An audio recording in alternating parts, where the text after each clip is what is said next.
आज सुबह सुबह हल्की हल्की फुहार बूंदाबांदी आने वाली बरसात का आगमन। सुबह सुबह आज हम फिर चले घूमने।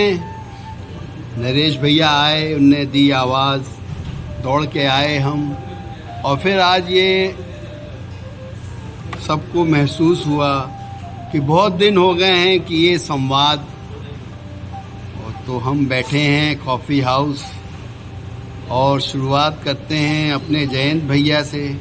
कल वो कितने ही चैनलों को अपना इंटरव्यू दे के आए हैं। क्या कहते हैं आज के परिप्रेक्ष्य में, आप भी सुनिए जयंत भैया।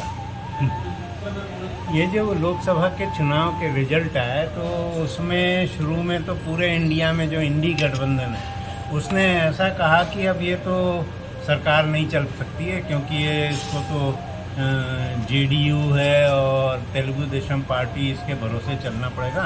और प्रधानमंत्री की पूरी लगाम जो है इनके हाथ में है। और उसको लेके शेयर मार्केट भी एकदम डाउन हो गया था।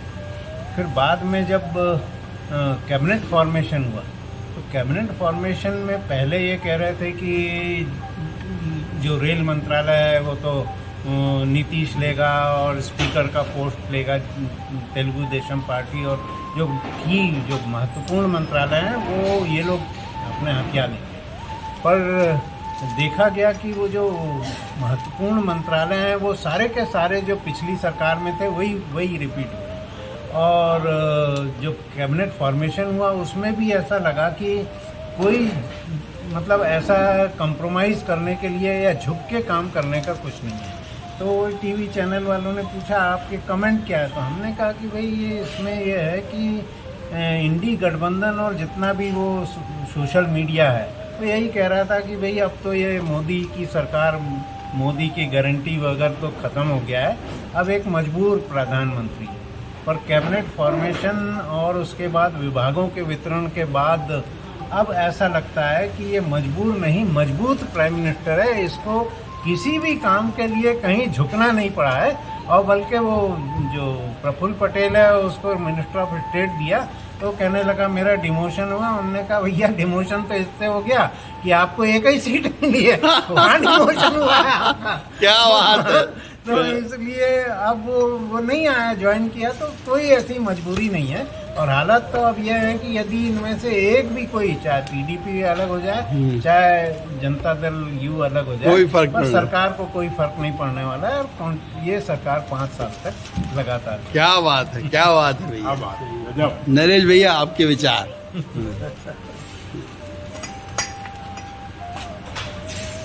पिछले लगभग 25 साल से मैं नरेंद्र मोदी जी की कार्य पद्धति देख रहा हूँ। उससे मुझे ये एहसास है कि नरेंद्र मोदी जी झुक के काम करने वाला व्यक्ति नहीं है।